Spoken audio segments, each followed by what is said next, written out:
eternal monarchy. Monarch means one ruler. That means I rule me. I own me and rule the kingdom of myself. Period. No one else owns me. I do recognize my sovereignty. I do employ unity or non-duality consciousness. As I think, so I feel, so I act. So that's what it's all about, self-ownership, and that means you have become a monarch, the one ruler of you. Self-control, self-governance. Okay, confusion in slide 46 depicted there. Okay, that state is a state of being completely broken up internally. You're in a state where you don't know what's going on inside of you. You haven't looked at your actual self. You don't know about your own consciousness and your own psyche. And so you're in a state of internal opposition consciousness. That means that your behaviors are in contradiction to your thoughts and your emotions. You can think and feel one way and act a completely different way. Ultimately, you're in opposition with your own self. And this leads to opposition in the external world. That's the correspondence principle. As there are more people in internal opposition, there are more people in external opposition. Okay? The internal is reflected on the external. The microcosm is reflected in the macrocosm. Okay? When you're in that state, you're wide open to the next slide, slide 48, which shows an image of a puppet master holding a puppet on strings. And that's the state of manipulation, or mind control, as we've been talking about for so many weeks here. Okay? So when you're in the state of internal confusion or internal anarchy, okay, not ruling your own house, not ruling your own kingdom, then you're in opposition consciousness within, and you could be manipulated from without. Very simply. The next slide, 49, shows the external expressions of natural law. This is when we employ either the positive expression of love or the negative expression of fear, what we get outwardly in society. Okay? And if we employ the positive expression of love, we will get external freedom. True freedom is the positive external expression of natural law. And this is what I have labeled here external anarchy. External anarchy, meaning no one is ruling anyone else externally. There are no masters and no slaves. Everyone is created equal and expresses their consciousness by living equally amongst each other in harmony. Okay? Nobody thinks they own anybody else as they do today. People thinking they're God and own other people. That's ultimately what the governments and police forces and military of the world are. They're people who think they're God, as we've said many times on this show. People who think that they control the actions of other people who aren't really breaking any natural laws or violating the natural law rights of others. In fact, that's what the governments, police forces, and militaries of this world do every single day, is violate natural laws we'll get to. Okay? So true freedom, as is shown in slide 50, is external anarchy, the falling away of the chains that have for so long bound this planet. True freedom, no external rulership of others. And in slide 51, we see the opposite condition. That's when fear has gone haywire. People remain in a state of ignorance and refuse truth. They're in a state of internal confusion, which leads, or internal anarchy, which leads to a state of wanting to exercise external control over anyone and everyone until it becomes completely coalesced into fewer and fewer hands, concentrated power into fewer and fewer hands, okay, centralization of power, and that becomes an external monarchy, okay, or one world government, which is what we're spiraling toward in the modern world. And that's external monarchy, meaning there is one force that is ruling everybody. Okay? Moving to the next slide, which I believe is slide 52. The chart is completed here, and we see the generative expression, or the manifestation of natural law in our world. There is a positive expression when we have moved through all of these other states. By using the generative polarity of love, we get a generative expression or manifestation called order, or what we recognize and know to be everything that we experience as good in the world. Things are ordered, they are peaceful, they are in harmony, they are good. Okay? If, on the other hand, and you can see images of this in slide 53 and 54, if, on the other hand, we have used the polarity of fear, dwelt in ignorance, confusion, and then brought it through to attempt external control of others, we result in mostly what the world is like today, a state of chaos. And this is what we're ultimately trying to avoid by helping people to understand how these natural law principles do indeed work. In slide 55, we see a very simple idea. When you start using the generative polarity in the positive sense, you cannot create any of the negative expressions. Okay? The positive generative force, which is love, can only create the positive expressions in this chart. They do not cross over. So if you employ love, you cannot create ignorance. If you employ knowledge, you cannot create confusion. If you employ sovereignty, you cannot result with control, chaos, or evil, etc., etc., etc. They move in one direction. They are mutually exclusive forces. When you employ one, you get one set of results. When you employ another, you get a completely different set of results. This is very important. Okay?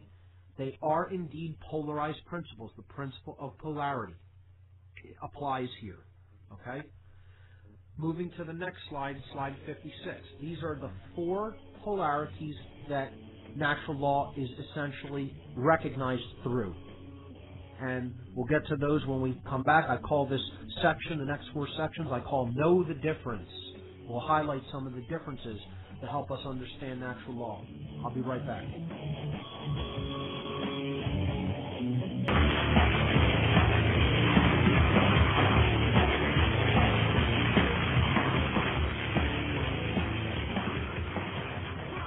Okay, we're back here on What on Earth is Happening. I'm going to jump right back into the presentation on natural law because we don't have too much time. So here we go. Know the Difference is the next section. And we're on slide 56 here and moving right to slide 57. We're going to attempt to understand the difference between right and wrong. And that sounds overly simplified and, it's the year 2010, and I feel like I need to be explaining people the difference between right and wrong, really. But unfortunately, that's the world that we live in, it seems, and people don't really make much of a distinction between this because of the amount of moral relativism that exists in our culture. So when we use the word right, we often mean correct, meaning 2 plus 2 equals 4. You're right, correct. So it is something that is based in truth. We use the word right to represent. We also use it to represent something that is moral. That action was right to take. It is based in natural law. Okay? It is right. It has not harmed anybody. Okay? So again, actions based in it do not result in harm to other sovereign beings, to other living beings, period. Okay? Again, we're defining right here in the negative sense. That which does not result in harm is right. You are right to take that action. Very simply. Okay? Does it result in harm to another being? Or does it result in usurping their natural law rights? Well, if it does, it's not right. If it does not result in any harm, that is within your right to take that action. Wrong, on the other hand, we use the word wrong to represent something that is incorrect. As I said the other night, you could say 2 plus 2 equals 5, and that's the wrong answer. Quite simply, it's not based in truth. That's not the truth. But when we use the word wrong, we also mean immoral, meaning something that somebody did not have the right to take an action. Okay? That was wrong to do that to your brother or your sister. Okay? Actions based in this result in harm to other living beings. Quite simply. It can't get any simpler than this, folks.